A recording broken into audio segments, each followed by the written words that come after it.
All right. Welcome to a new episode of Protocol Explorer. Today I have Omer with me from Lava Network. Omer, can you give a introduction to yourself, what you do, maybe a little bit about your background, so folks can get to know you a little bit. Okay. Thank you, Rahat. Nice to be here. I'm Omer. I'm currently the CTO of Lava Foundation. I've been in the project since its inception as the architect and VP R&D. And now I moved to the foundation once it was ready to be founded and lead the Lava blockchain's nonprofit and R&D efforts in the future. I'm a security researcher and an electrical engineer. Did some master's degree, and I have a physics one too. I love changing technology often.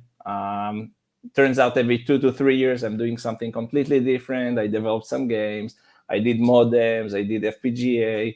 I did mobile 0 days bug hunting and exploitation.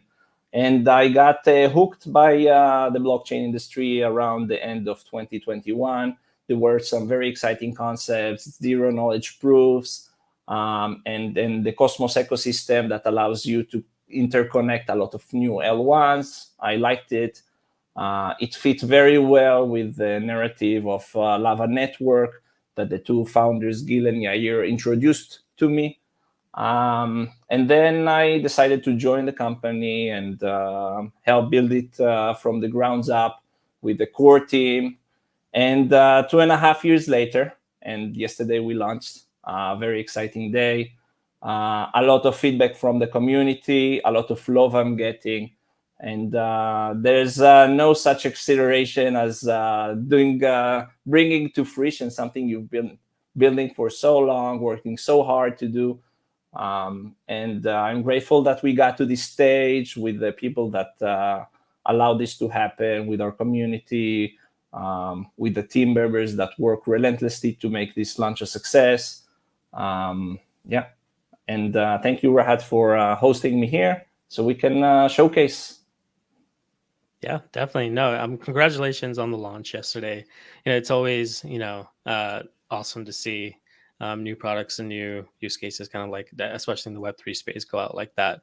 I guess, like, from your perspective, like, what are I like we generally on the show we have like a lot of folks who are on the DevRel side or dev side, kind of like really focused on just the technology specifically, but I think you have like a really good perspective on just like overall like what it takes to like take an idea from like I guess the idea, whiteboard stages into something like this. Would love to just like know um maybe a little bit of the story of like how the journey that it took to like actually get Lava Network to this stage. Amazing. Yeah, I can actually talk about that. We've been quite a journey. When Lava was founded, actually, we targeted a different kind of narrative and concept. Back then, it was popular to decentralize stuff. So you would look at centralized stacks of the blockchain. You would see when they don't make sense, and then you try to solve it with decentralization. That was the initial narrative of Lava. We were actually looking to decentralize RPC. We targeted only RPC. We saw problems with the famous Moxie blog post about being, changing the server and then being blocked by Infra, or the Venezuela censorship. So we built a case, we raised money, and we started building decentralized RPC. And we said, okay, what's going to make people move from centralized RPC to decentralized RPC? And we came up with exciting features such as data reliability and accountability on the responses. So we put that in the initial product, and we said, okay, and now we can put in game theoretic incentives for providers. So we've put game theoretic incentives. All of those efforts we innovated because there's no such solution. And then we said, okay, how we're going to scale that? And we added aggregation of payments. So every relay is actually giving payouts based on the usage. So we said, okay, it's going to be much fairer, and you can get rewards based on what you're providing. You provide more, you get more rewards. So we built a a system, and we built it very nicely. And then we were starting to try to get dApps to join us, and we figured out most people in Web3 didn't care about decentralized RPC at the time. They were like, yeah, it's important. Everyone we would talk to say it's the most pressing matter for dApp developers, but it's not good enough for me to live something that's working, right? I'm a dApp developer. I just want it to work and work on my business, work on my dream, work on my game. They don't want to deal with RPC. Nobody cares about RPC until it doesn't work, okay? So then you say, okay, if dApps don't want to change RPC, how are we going to change the way dApps interacts with blockchains? And then we had some kind of pivot. We didn't reinvent the product. We had some very amazing features. The features I described, they're now live on the Lava blockchain, on mainnet even. But how are we going to revolutionize the way dApps interact? And then we managed to secure a partnership. Our first partnership was with Evmos as a grant and an official partnership. It's still ongoing. We have 100% retention rate, which is, I think, impressive for running for 9 months already with those partnerships. And then we took over the public RPC domain. How public RPC fits very well into that narrative is we have an ecosystem. So it's a big customer. They have, aggregated demands from a lot of developers, and you can actually standardize the access of the entire ecosystem at once to what the ecosystem needs. And we found out we have a lot more value than decentralized RPC. What we're offering is kind of like a community package for ecosystems, because when an ecosystem needs to provide public RPC, if they do it the traditional way they have been doing, they need to close a contract with a company. So they need somebody from the foundation to waste time on drafting contracts and doing, checking the prices and negotiating. And actually, they cannot just choose. They need to prove to their community why they chose it, right? So they need some kind of performance, but they don't know even because they're not using. The users are using. So they are based on feedback, how it goes. That model is not the best for ecosystems. As someone that lived a foundation as well, I know it's cumbersome to close these deals. And Lava had something unique to offer. Not only you can close that thing without talking to anybody, fully permissionless, also you can trigger it from a governance proposal. So you don't have the foundation even do it. If you say, in the future, no more foundation, the ideal way is, like Bitcoin. There's no foundation, just people voting and doing stuff. You can do that. You can monetize RPC based on that. So not only that, you give back to your community, because who's running nodes in Lava? People from the community, professional providers join in as well, because they realize it's a way to get to customers and have more reach and be effective. But what happens is a lot of validators and node runners come to Lava. They bootstrap their service based on Lava. It doesn't take a lot of overhead. The Lava agent to get the accountability and authentication and reliability we provide is very lightweight. And suddenly they start getting rewards. Now, I think the third killer feature Lava offers is the pool structure. So as a foundation, I can take my tokens and fund a pool on Lava using IBC. Okay, I'm gonna continue here a bit. Did I lose you? No, I'm still here. I'm still here. I just put you on the screen, so it's just focusing on you. Sorry. So you can fund a pool with a native token of the chain, and then providers of services on your chain get paid in that native token. So the benefit for ecosystem is they don't have to start selling their tokens for US dollars to pay for a monthly subscription. They can actually lock their tokens and spread it to ecosystem partners, node runners, and validators that find utility in that token. And then you keep them within the ecosystem using that utility. So for example, a validator that wants to get more voting power can go and start providing RPC. And a lot of them do that, but the way they're getting more voting power out of it is by saying publicly, hey, use my RPC, and by the way, delegate to me if you want it. But Lava offers a way to actually measure that contribution and give precisely how much based on how much latency they provided, how much geolocations they covered, and how many users actually use that. So what we offer is a way for ecosystems to engage with their technical community members, reward them, and actually improve the way you fetch data. So that's what I find very exciting about Lava's narrative right now. And it didn't start that way, because that's the transformation of an idea from what it was back then. And then you started seeing around 2022, 2023, a very strong narrative about modularity. And we figured out we are very modular because we're not aiming for a single monolithic chain, and we're not building an entire stack, but we are actually giving away for new rollups or for new chains to bootstrap their services. So we're actually creating a modular layer that makes it simple for people that build projects and chains to build so. So we started shaping the narrative as a modular access layer narrative because it fits so well with the future of many rollups and many app chains.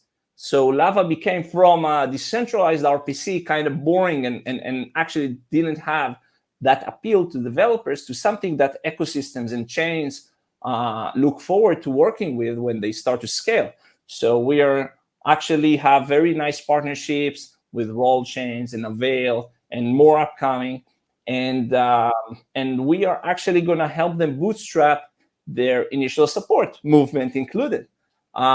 So that way, Lava stays on relevancy for new and upcoming blockchains and makes it easy for them to focus on what matters, on their value proposition, on their community, and forget about the hurdles that every foundation needs to go through when they start to scale.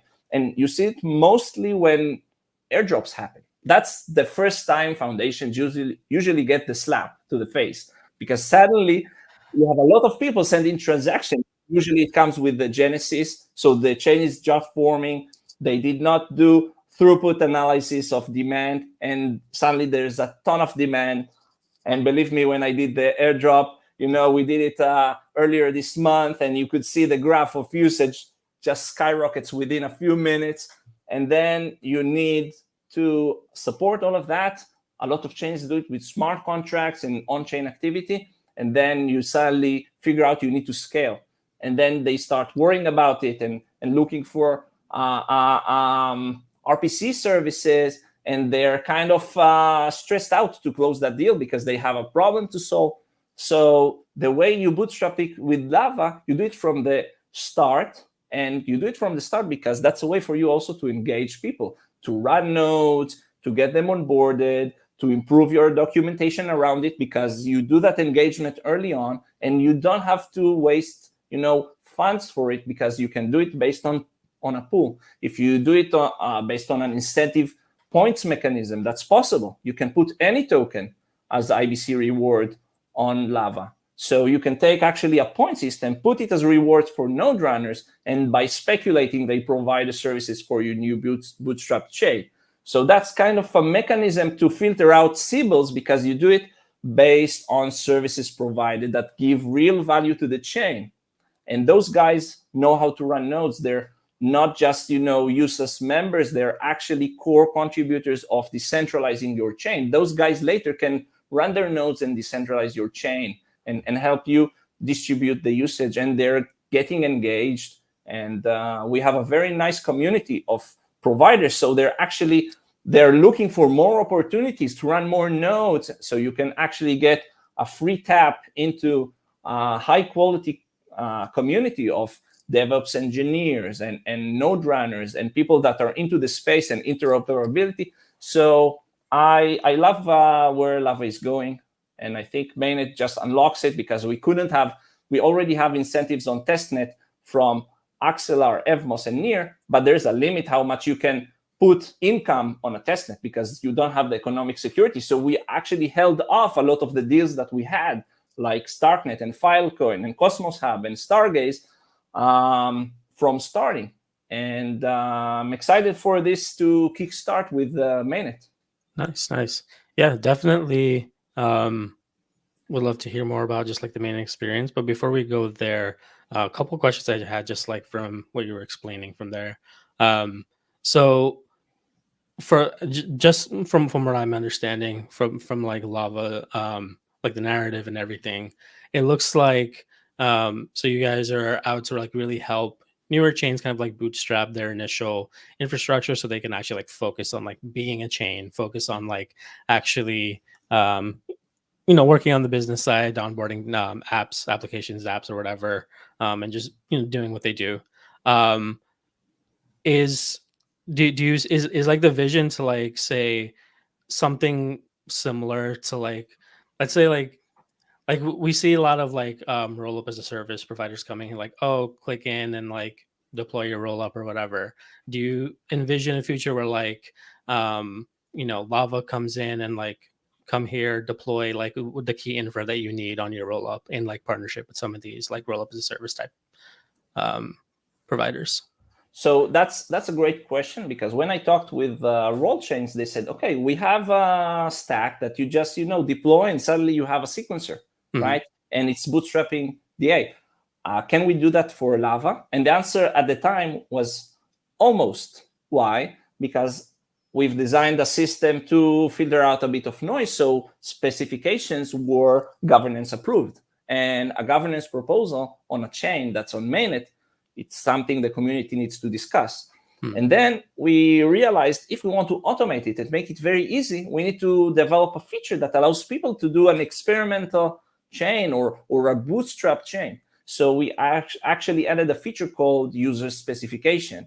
And user specifications are specifications that are on test mode that anybody can deploy, and providers can actually join, and you can also give a pull to them. So what makes them experimental is the exposure to the entirety of the network in terms of incentives. So you're limited in the throughput of APIs you can do, and Lava offers a single subscription to all the chains, but when you use a user chain, user specification, you don't have access to that entire subscription's monetization.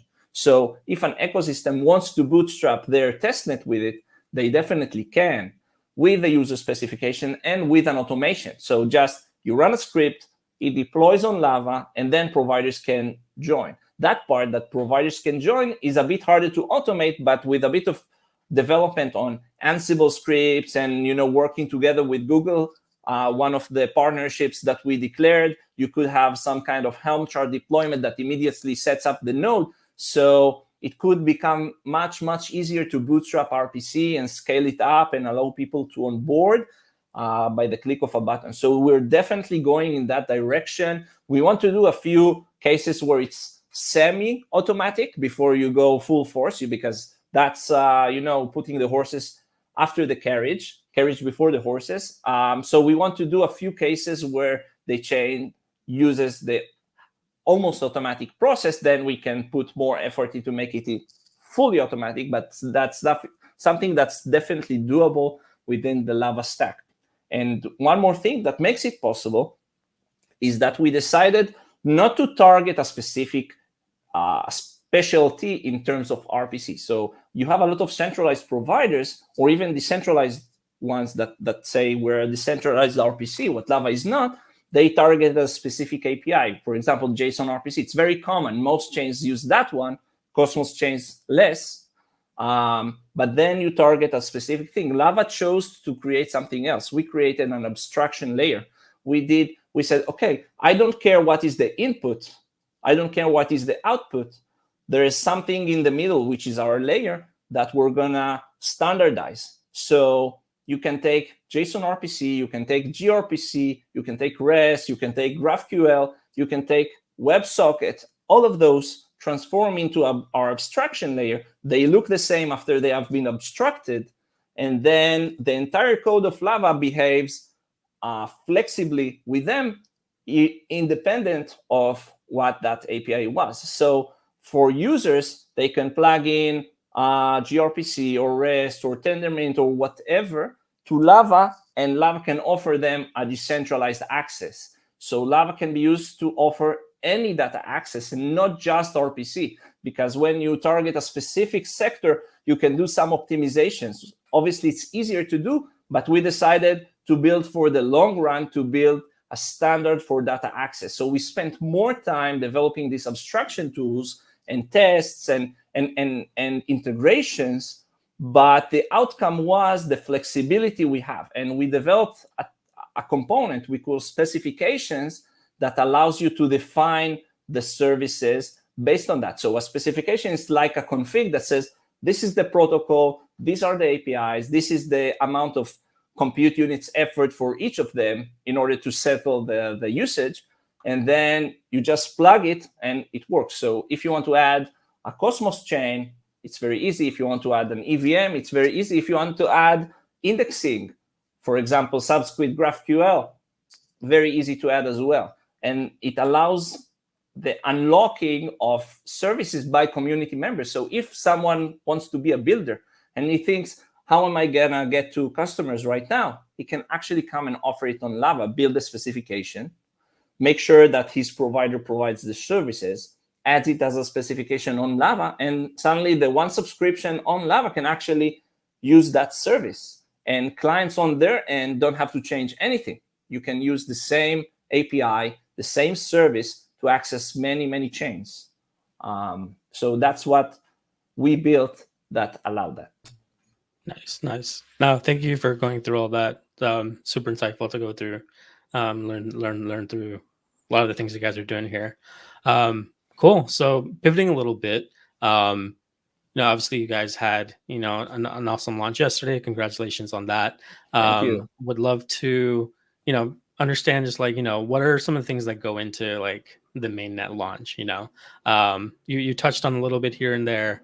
Obviously, in Web3 community is very important. How is Lava, putting the community first? Would love to hear kind of like your thoughts around that. Yeah. Okay. Thanks for that. Lava provided services on testnet, and we actually managed to gather quite a technical community of providers, of node runners. And when we approached launch, we thought about the strategy that best takes us for the long term, for creating something that people across different ecosystems can use.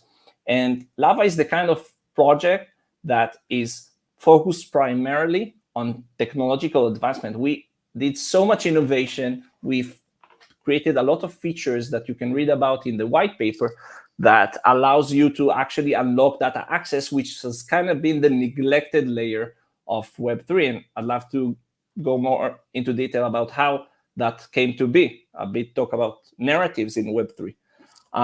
So when we approached mainnet launch and we needed to transfer production services from testnet to mainnet, we figure out that we need to do something that's radically different, because we have been exposed to the I don't want to say failure, but downsides of modern launch models. Because what happened a lot is high FDV launch with low float that kind of makes the price sticky, even though there might not be a lot of demand or not the real market price. There have been complaints and criticism about being the exit strategy and over flooded with new tokens, because that was, a success story for teams and VCs to do. They would launch a new token, put it at a high price, people would buy it, people would sell it. But then if the token goes down, the true believers of the project can actually lose from participating in that project. And the Lava team as thinking how we're gonna make our community more engaged in project, get their skin in the game, get more governance power, get more in securing the protocol or affecting how it looks. And we decided on a launch model that puts community members first by giving them the possibility to participate, giving a market-derived FDV by not manipulating the price. And we have created a liquidity pool with an absurdly I would say just raw launch liquidity.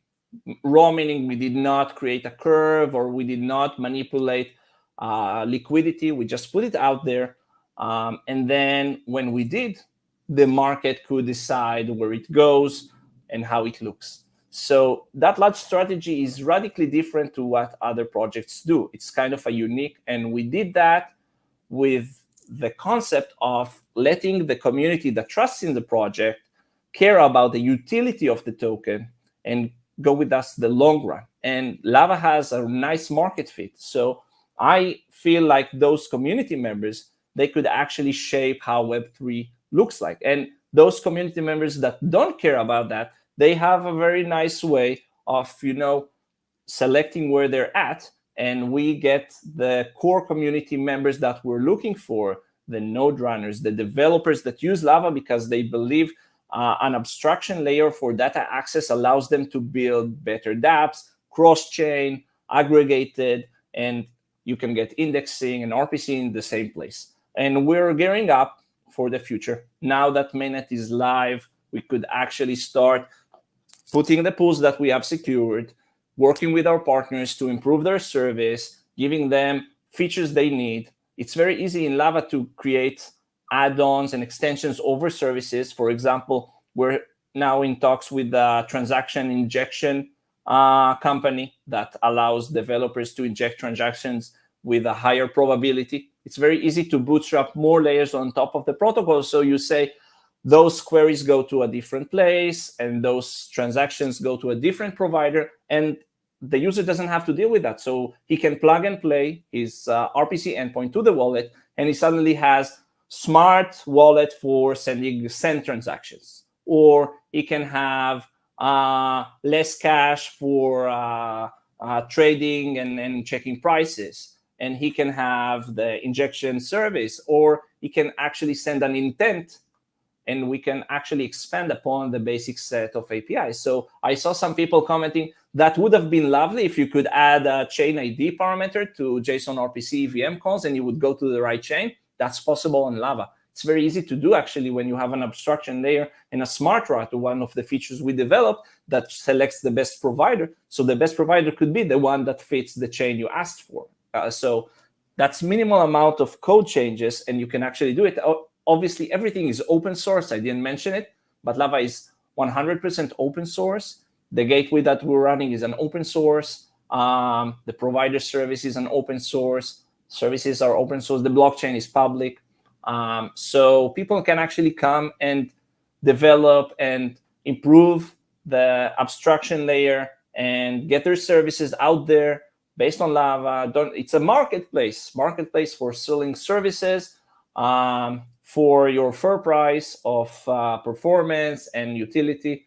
And I hope it unlocks innovation, because then you don't need to worry about the brand. The technology actually allows you to do that, and you get to work in community rather than in business, which concepts I personally relate to when you talk about building and you talk about going to the roots of Web3.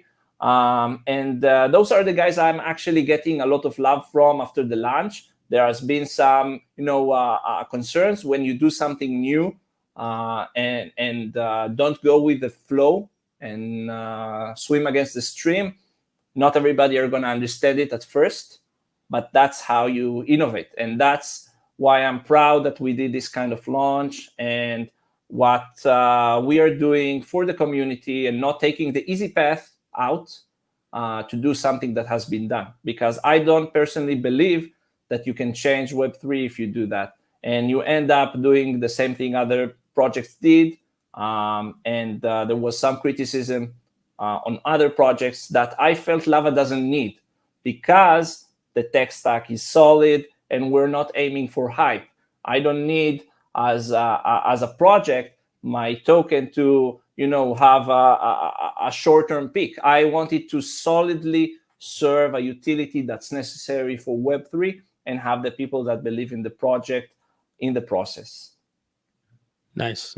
Now, I love the emphasis on builders, the focus on the tech, and really on the Protocol Explorer community, where really focused on like the tech use cases. So maybe this would probably be a good time. Maybe like we would love to shift into maybe like a demo, maybe walk us through like how do you get started, as a builder, looking at Lava, where should you go? What are the different ways that folks can start interacting with the tech, start building? Okay, I'd love to guide that. As a developer that wants to understand the protocol, and as a researcher, I would start with the white paper. I know a lot of developers go to the docs and look for snippets. We have that. The provider onboarding docs are pretty good, pretty solid, and there's a lot of help in Discord from other community members. I love the interaction between providers. It's very fruitful. Personally, I would go to the white paper to see how it works, the layout. Maybe I can share the white paper here and guide through a bit how it looks. Yeah.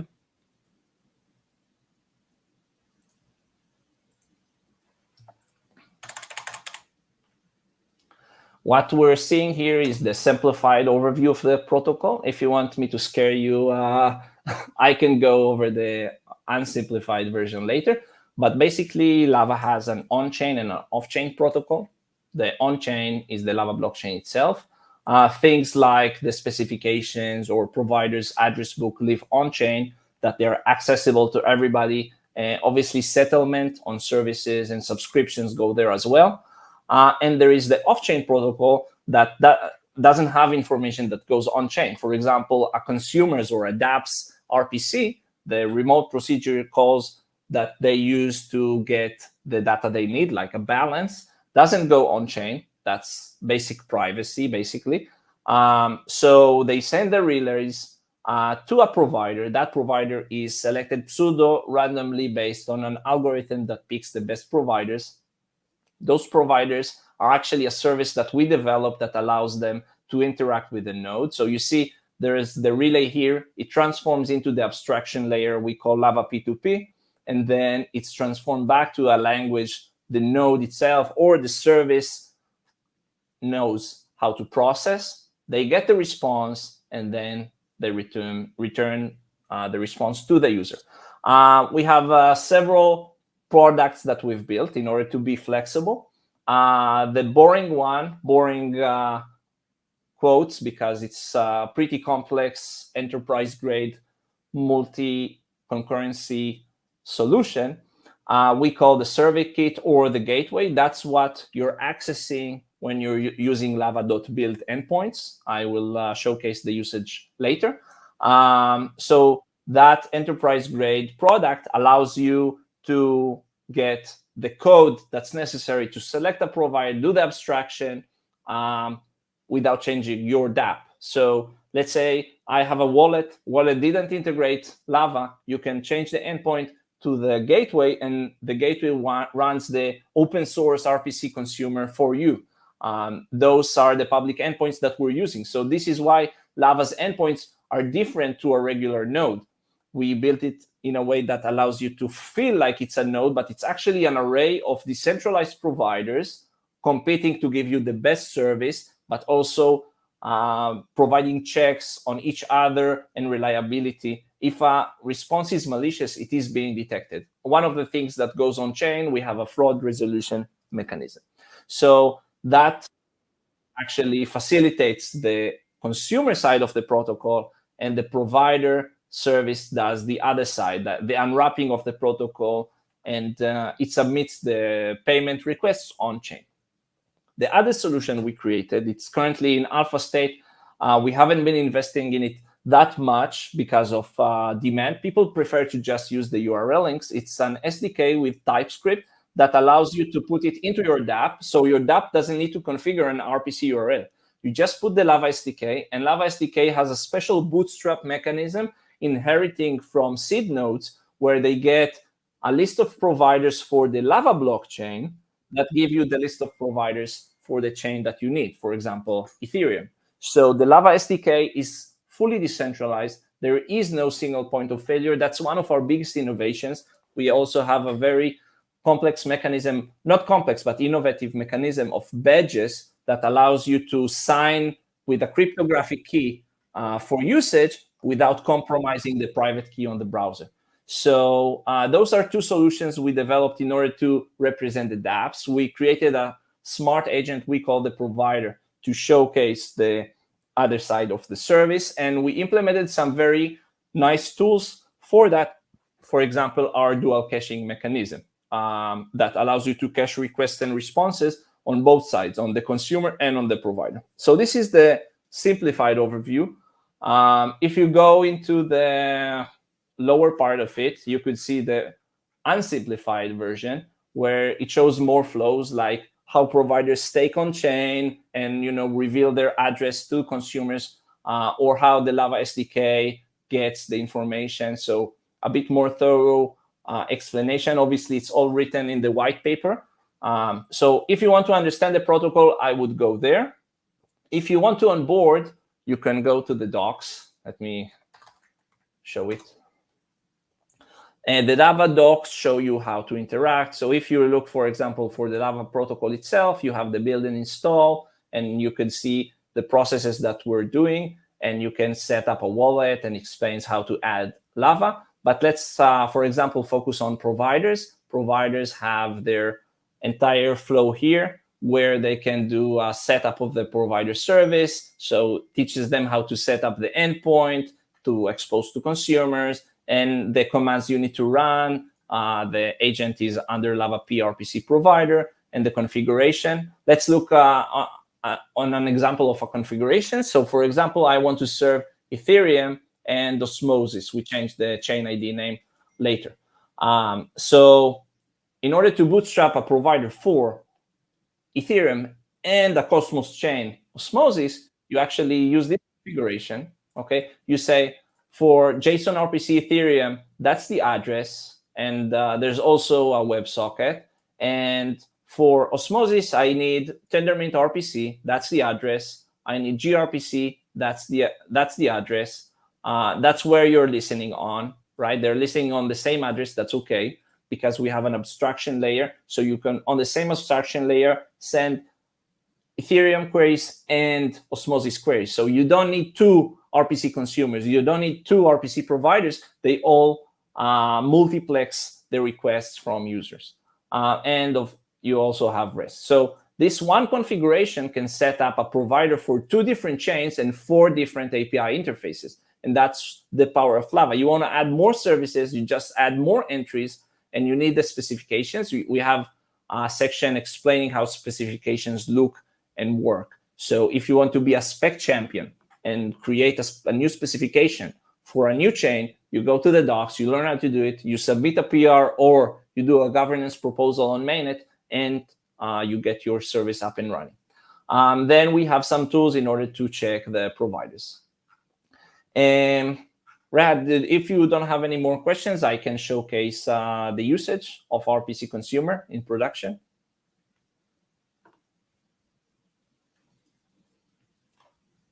Sorry, I was muted. So yeah, I think we're in a good space to go into the demo. Probably a good point now. Okay, let's do it.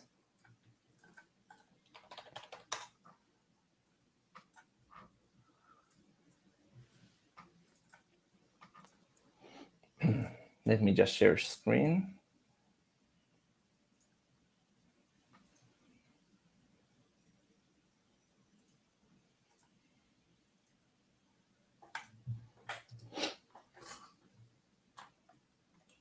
Okay, let me try to precise. Okay, the first thing I want to show is how we're testing RPC Consumer in production that Lava runs. So I'm using a command we built called test that is going to showcase fetching blocks and hashes from Ethereum. So what we're seeing here is we're going to run a test as if I'm testing a consumer, and I'm running it against the Ethereum chain ID 1 Lava build. This is where we expose our public unauthenticated free RPC endpoints. It's going to be the Ethereum protocol. This is the specification ID. So it's going to read from chain. What this script does, or what this binary does, it reads from the on-chain how to craft Ethereum get blocks and get hashes, and then sends them to the Lava build. So this one, let me just add the node here.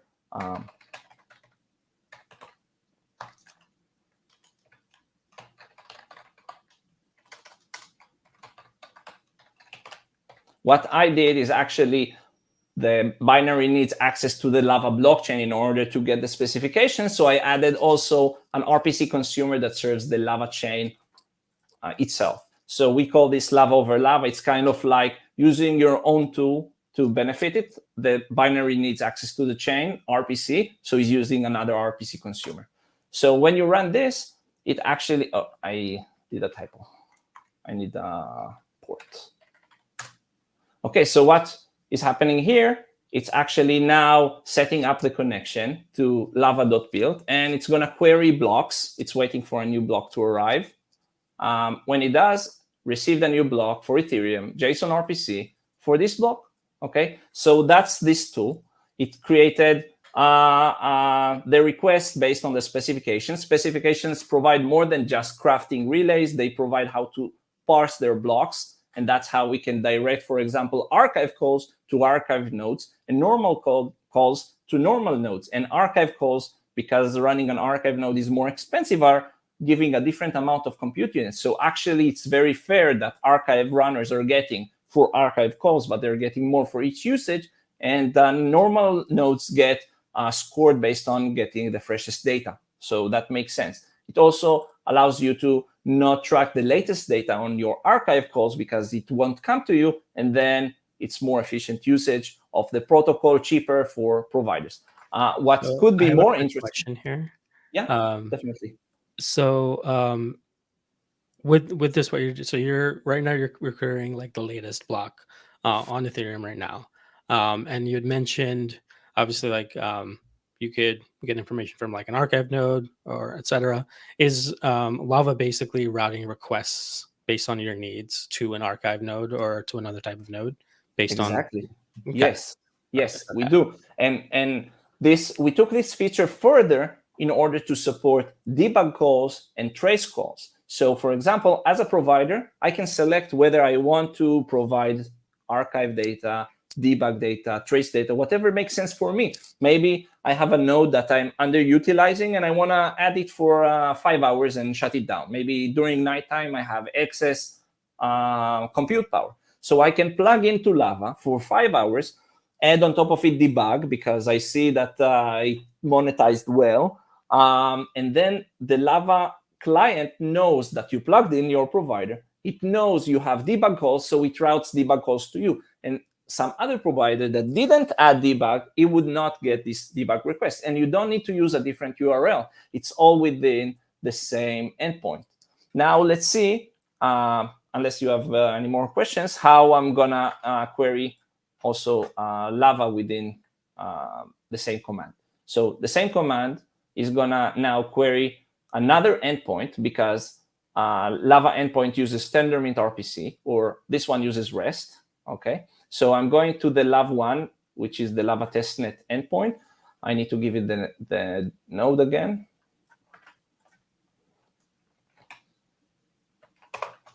And you can now start querying both Ethereum and Lava based on the same consumer service. Okay, that's the thing, all in the same interface. The abstraction layer itself routes the same requests to the providers that expose it. They could have it on the same port. They have the flexibility to do it on different ports. So for example, now you're getting Ethereum blocks, and now you're getting Lava blocks. Lava block time is kind of like Ethereum, 15 seconds.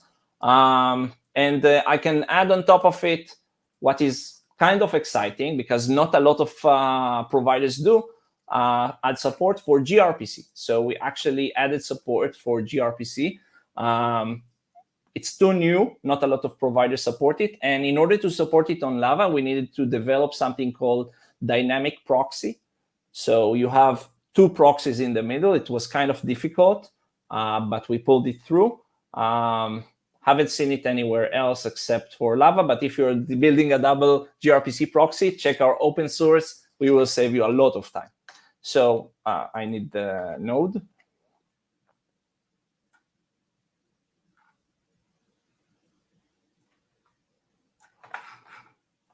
Okay.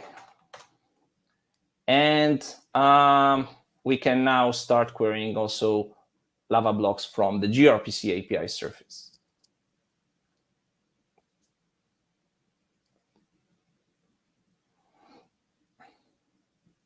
So that queried REST and that queried gRPC. Now, the nice thing that we did is actually when we bootstrapped Lava mainnet yesterday, we exposed the RPC, the official RPC for Lava mainnet is using this tool. So all the wallets, default Leap and Kepler and chain registry, they're all directing to that RPC. And then those routes are actually going to providers on Lava mainnet. Actually, maybe we can open up an Explorer to show providers on Lava mainnet already providing services. But let me just showcase one last thing I want to show is a direct call using curl to our StarkNet endpoint. So if I run this, I'm going to get this specification version. And obviously, it supports multi-version. So if I do /RPC/StarkNet, people are going to understand what I'm doing. It's an underscore. Okay, so you could get a different API version using the same endpoint, just like you would from a Pathfinder. So we support that.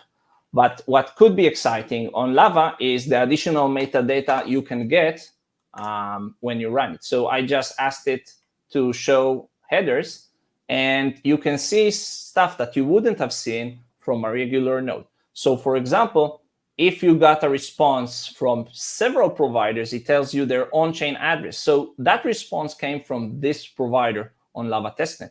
And you have the latest block, and we are providing additional metadata on top of it. Let me see if there's anything interesting here. Not so much.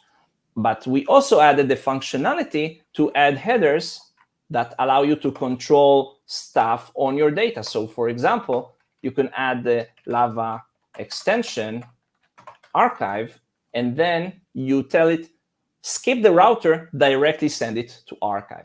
Okay, so that's something I did not prepare, the query for it. But if I want to, I can showcase how you can tell. For example, we had indexes saying, listen, you have a smart router, but some of my queries aren't going to archive. For example, when you query a transaction, you don't know if it's archive or not archive. And then we told, okay, as a patch, you can add this header, direct it only to archive nodes, but we will improve our router to do a mechanism that allows you to find indexing of transactions, even if you don't know if they're archive transaction or non-archive transaction. That's just the latest improvements we've been working on as feedback from the Near ecosystem. They said when I query TXs, suddenly on Lava, it doesn't find it, even though Lava has archive access. So when you do something innovative like a smart router, you're going to need the feedback of customers, but then you're building something that's much, much stronger, because if you can plug and play your archives based on availability or downtime, you get this layer that gives you high certainty. And you see a lot of developers building the same thing. A developer that uses RPC fails them, they build a retry mechanism. Everybody builds a retry mechanism. Why would all developers in Web3 need to build a retry mechanism? Why won't they use a library that does it, right? So you can see libraries that do it, but they only do it on a specific chain. So now if you want to build multi-chain, especially if you want to do Near and EVM, which are incompatible libraries, you need to use this library and that library, and there's a lot of fragmentation.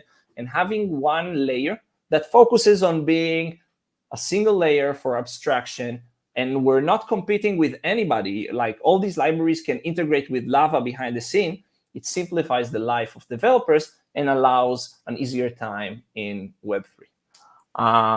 So I think I'm done showcasing the consumer part. Yeah, if you have any questions, I'd love to elaborate. Yeah, no, I think that was a great overview. Definitely give me an idea on how to get started. So appreciate you going through all of that. We are running up on time, but wanted to give maybe last couple of minutes. Is there any last minute thoughts that you would want to share? Anything, any type of messaging you would want to send to viewers, mostly developers who are tuning in? Yes, definitely. I've been thinking a lot about the narrative in Web3 and how it came to be. And Web3 started as, a project that didn't really have a launch called Bitcoin. And it gained momentum kind of slowly compared to now, where every project is either big immediately or big a few minutes later. And the focus on that was to build trust in a new environment and to change the way people perceive digital currency. And later on with Ethereum, the world computer and smart contracts and utility, and allowing you to run kind of like serverless, but real serverless. And the focus there was to create more innovation around state rights. And the whole model of Web3 was around gas prices and state updates and how many transactions you can do.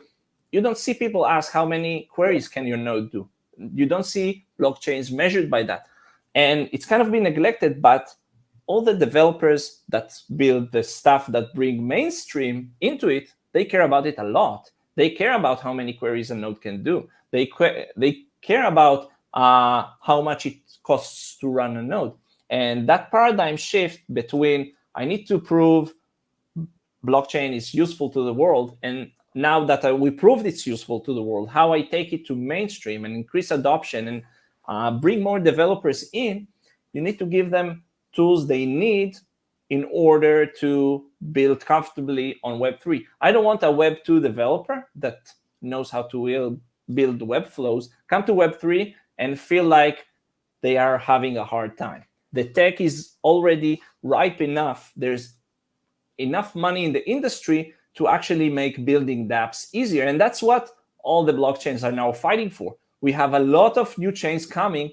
What they're fighting for is, they call it community, but that's basically a user base and applications. All the generic purpose chains, even modular chains, they are part of a generic purpose solution that combines several chains. And then those solutions, they need the developers, and the developers need tools in order to use that and scale up.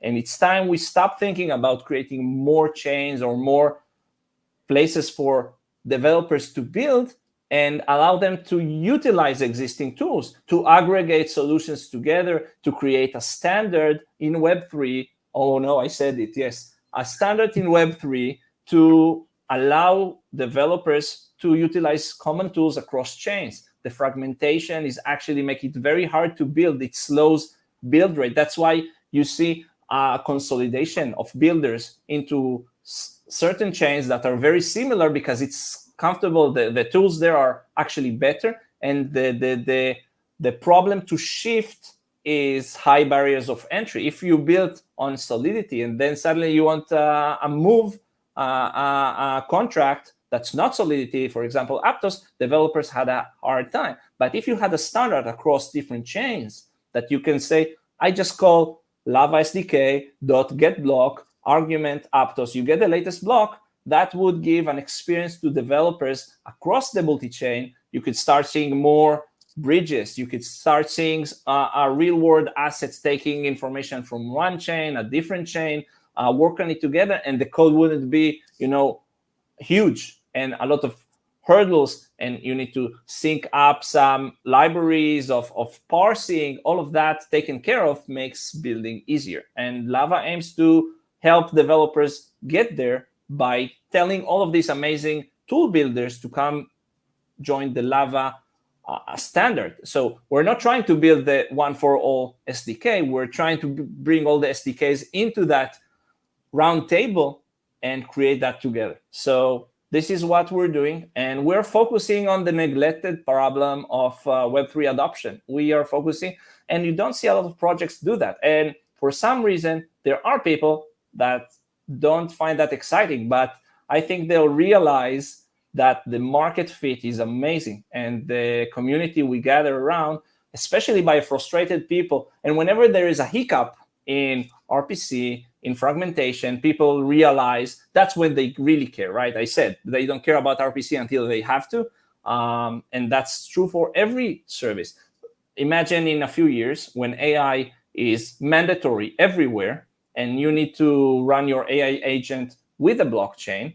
And suddenly, how are you gonna get multiple responses and compare them, right? You need the mechanism to do that. And suddenly developers will start taking ChatGPT input and blockchain data ingestion input to build a better product, or if they're going to have a tool that aggregates it together, just plug and play into it. So we're positioning the access layer for developers to build on top of that, rather than just build their tool in a separate ecosystem, focus on what they're building, but then suddenly meet the problem of reach and standard. If you build something that's different from what developers are using, you're going to have a hard time getting them use your product. That's why the Lava SDK is not as popular as just the URL. The URL is exactly like they would use until now, so it's very popular. So if you take the current experience and you enhance it, that's how you do it. So if you hook up your developers with RPC and then you add on top of it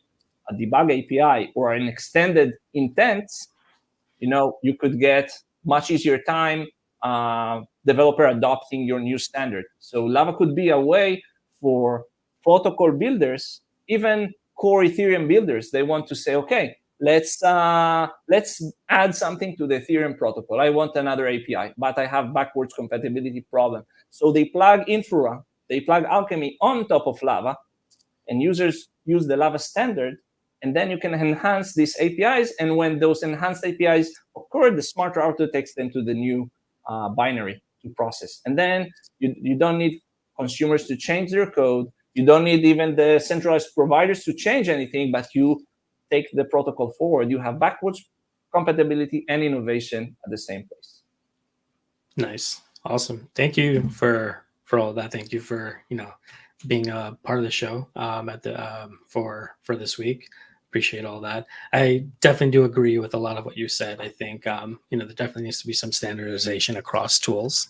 I'm in DevRel, so I hear a lot of devs complaining all the time about these docs aren't updated, or I don't know how to actually do this. There's just not a lot of direction, and I think standardization and having just some type of stuff that you guys are building, abstraction tools, are definitely going to be helpful in helping devs in different ecosystems be able to work together as well. So cool. Thank you for that. Thank you everyone for tuning in. This has been an awesome episode. A lot of information packed in here. For folks who may want to reach out or, join the community or anything like that, what would be the best places for them to go? Thank you so much for hosting me. I had a blast. Looking forward to our collaboration together. Yeah, definitely. Thank you so much. Thank you. Take care.